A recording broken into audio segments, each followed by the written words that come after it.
Welcome back. In this video, I'll show you how to use quick steps in both the classic Outlook and the new Outlook or Outlook on the web. Quick steps are a powerful way to automate repetitive actions, save time, and stay organized. Part 1, Quick Steps in Classic Outlook. Let's start with Classic Outlook.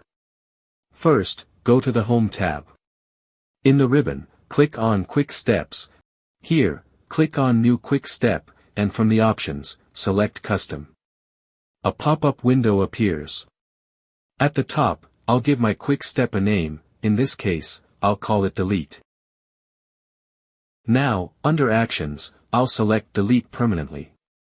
This means whenever I use this quick step, the email will be removed right away without going to the Deleted Items folder. Next, I'll assign a shortcut. I'll choose Ctrl+Shift+1, so I can run the quick step instantly with the keyboard. Once done, I click Finish, and then Manage Quick Steps shows my new action in the list. Now, let's test if it works. Press the shortcut you assigned, in this case, Ctrl+Shift+1. You'll see that the selected emails are being deleted. Outlook may ask for confirmation. If you press Yes, the messages will be permanently removed. If I ever want to edit this quick step later, I can simply return to Manage Quick Steps, select it, and make changes. And that's it. I've created a custom quick step in Classic Outlook that deletes emails permanently with just one click or shortcut. Part 2, Quick Steps in New Outlook and Web.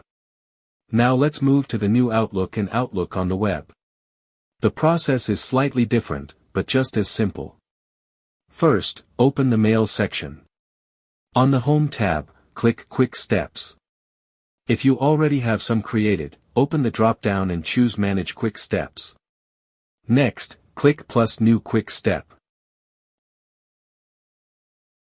Enter a name, for example, Move and Forward. Then, choose your main action, such as move an email to a specific folder. You can also add extra actions if needed, like forward to a colleague or categorize. Optionally, add a short description. This will show when you hover over the quick step, reminding you of what it does. You can even assign a keyboard shortcut, for example, Ctrl+Shift+6, for faster access. Finally, click Save. Now, whenever you select an email and click the quick step, Outlook will run all those actions instantly. And that's how you create and use quick steps in Outlook, both Classic and the new Outlook. Quick steps save time, keep your inbox organized, and make email management effortless. If this tutorial helped you, don't forget to like this video, subscribe for more Outlook tips, and share it with your colleagues. Thanks for watching.